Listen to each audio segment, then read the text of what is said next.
খাদ্যাভ্যাসের ভিতরে পরিবর্তন সবসময় যে সমস্যাটা আমরা বলে থাকি যে স্মোকিং, তারপরে ওবেসিটি, যেগুলো যে কোনো ক্যান্সারের ঝুঁকি বাড়ায় প্রোস্টেট ক্যান্সারের মতো, সেই জন্য খাদ্যে সচেতনতা এবং ফলমূল এবং ফ্রেশ ভেজিটেবল খাওয়া এবং স্মোকিং অ্যাভয়েড করা, এগুলো একটা জেনারেল একটা advice, not only for the prostate cancer. এটা যে কোনো ক্যান্সারের জন্যই এটা খুবই ভালো অভ্যেস। এটা আমার মনে হয় যে সবাই চালিয়ে যাবেন। আর সবশেষে বলি যে সেটা হলো যে আপনার অবশ্যই একটা সচেতন হতে হবে, বিশেষ করে যাদের ফ্যামিলিতে ক্যান্সার আছে।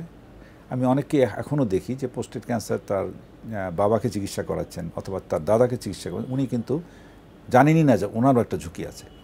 তো সেই জন্য আমার মনে হয় যে পুরুষরা অবশ্যই সচেতন হবেন। আমার পক্ষ থেকে একটাই মাত্র সাজেশন যে আপনি সচেতন হলেই দেখবেন আজকে একটা মোবাইল ফোন আছে, আপনি যাই জানতে চান না কেন আপনি টিপ দিলে সেটা থেকে জানতে পারবেন, আপনি একটু রাইট করলেই জানতে পারবেন।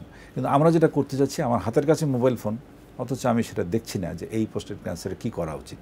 আপনি লেখেন, দেখবেন আপনাকে সম্পূর্ণ তথ্য দিয়ে দিবে, তারা বাংলা ভাষায়ও দিয়ে দিবে।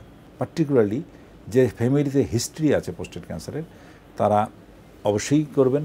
আর যাদের নেই তাদের 50-55 বছরের ঊর্ধ্বে যারা আছে তারা একটিবার হলো একটা পিএসএ টেস্ট করুন। কোনো কারণে অন্য কারণে রক্ত পরীক্ষা করছেন, আপনার বয়স 55-60 হয়েছে, চিকিৎসককে বলবেন যে আমার একটু পিএসএটা দেখেন। আমরা তখন যদি লিখে দেন তাহলে যেটা হবে কি, আপনার সহজেই জিনিসটা হয়ে গেল।